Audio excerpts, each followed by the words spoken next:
ಈ ಮೀಸಲಾತಿ ಕೊಡೋದನ್ನ ಡಾಕ್ಟರ್ ಅಂಬೇಡ್ಕರ್ ಅವರು ವಿರೋಧ ಮಾಡಿದ್ರು. ನೀವೇನು ಮಾಡಿದ್ರಿ? ಮತೀಯ ಆಧಾರಿತ ಮೀಸಲಾತಿ ಅಂತಂದ್ರಿ. ಇದನ್ನ ಚರ್ಚೆ ಆಗಬೇಕು.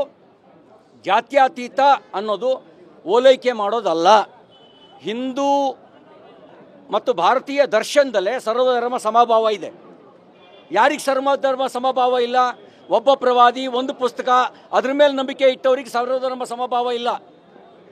ಹಿಂದೂ ದರ್ಶನ ಅಥವಾ ಭಾರತೀಯ ದರ್ಶನ ಅಥವಾ ಸನಾತನ ಧರ್ಮ ಒಂದು ಪುಸ್ತಕ, ಒಬ್ಬ ಪ್ರವಾದಿಯ ಮೇಲೆ ನಂಬಿಕೆ ಇಟ್ಟಿರುವಂಥ ದರ್ಶನ ಅಲ್ಲ.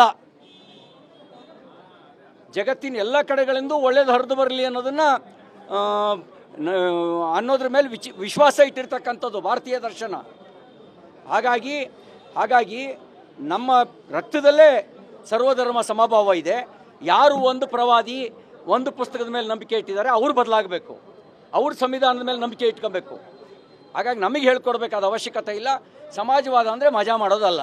ಸಮಾಜವಾದ ಅಂದರೆ ಭ್ರಷ್ಟಾಚಾರ ಮಾಡೋದಲ್ಲ, ಲೂಟಿ ಹೊಡೆಯೋದಲ್ಲ.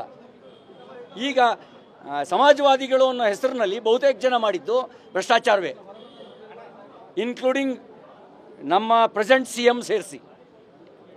ಮತ್ತೆ ಅದೆಲ್ಲ ಮುಚ್ಚಿಟ್ಕೊಳ್ಳೋದು.